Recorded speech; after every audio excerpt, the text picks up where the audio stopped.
So how's this for an Eastern Canadian trade update? Today what we're doing is talking about the Montreal Canadiens, some guys on the team, and whether or not they could, would, or should get moved. And this is kind of where we dive into the status quo. Because right now, the Montreal Canadiens are winning games.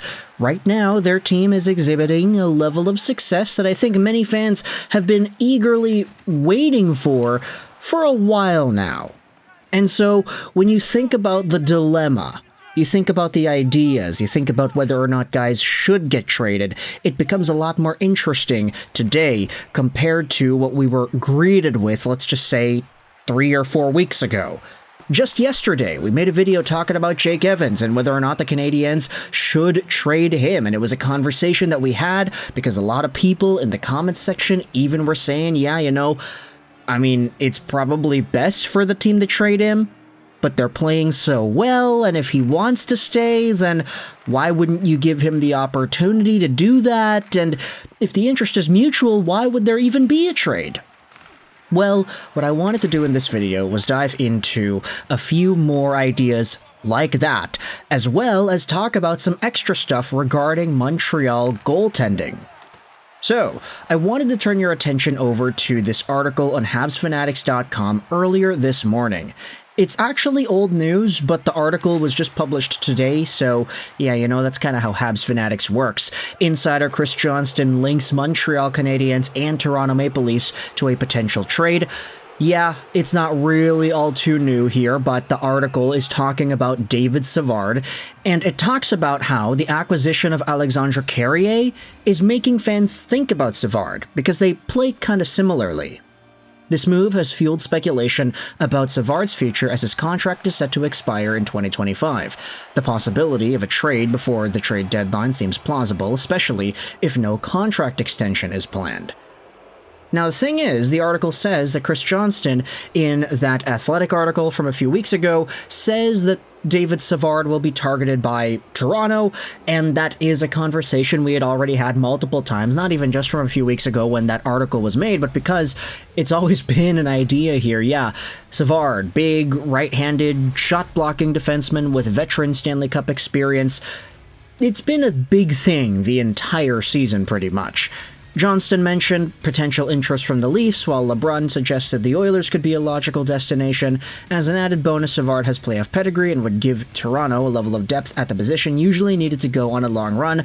He might even slide alongside of Morgan Rielly and give them a better balance from top to bottom. Now here's the thing.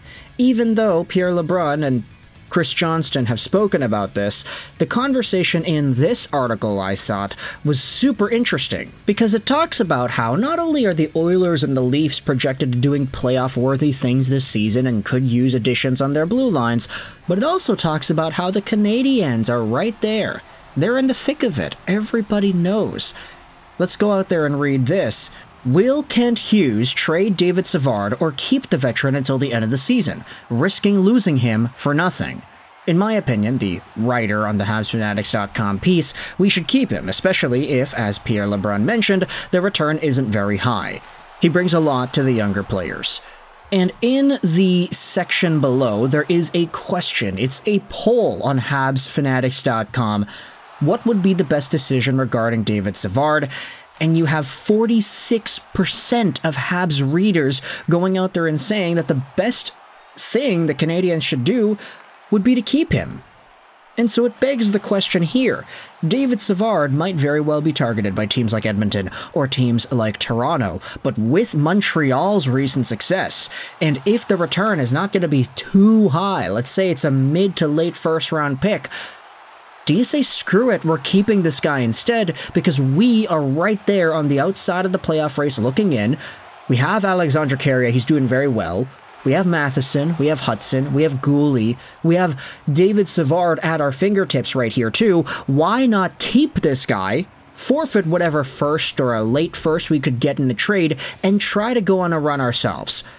Is this an idea that you think is worth talking about? Is it worth it to keep David Savard instead of trading him away because you want to see what your team is capable of? I, for one, think that it would send a really great message if he didn't get traded. If he stuck around with the Canadiens and they said, hey, we want to believe in this group. Y'all are good. So go out there, wait till Savard is healthy again, and then start winning more. And start putting yourself back into that playoff hunt. We are seeing all these other teams slowly gather points, and Montreal is one of the best at it in this recent stretch. So go out there and do your thing.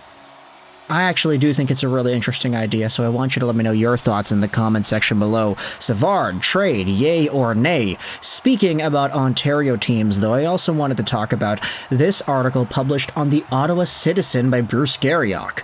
The Ottawa Senators will have to study the trade market with Linus Ullmark's status uncertain. Linus is, I guess we'll call him, week to week, and he hasn't been on the ice yet.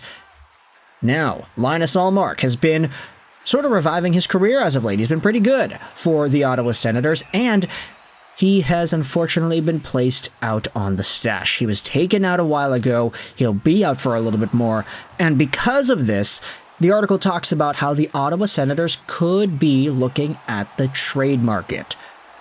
If he hasn't already, Steve Staios, the club's president of hockey ops and GM, should be scouring the NHL's goaltending market to see if there is anyone available because Ullmark's uncertainty is a cause for concern. Since November 25th, Anton Forsberg is 1-3-0 with a .356 goals against and an .843 save percentage. His play has been below average since the start of last season, and that trend hasn't shown any signs of changing this year.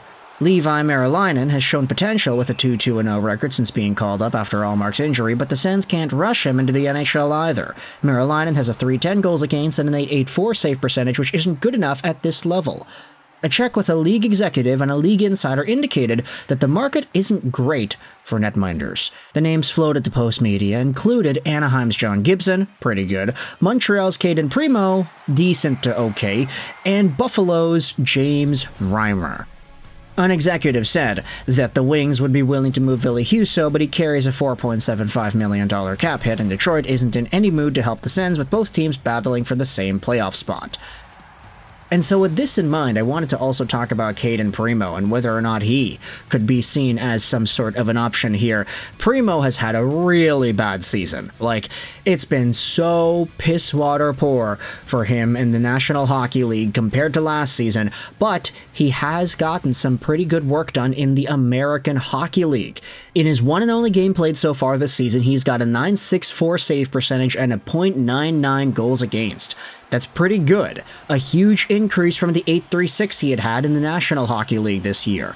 Now, I get it, a lot of Canadiens fans will go out there and talk their talk and walk their walk about players on the team, but I feel like for Cayden Primeau, this is one of these situations where there's been so much hope and so much rejoicing around Sami Montembeault and Jakub Dobes that it's hard to go out there and even consider anybody else as a potential option to steal one of those spots.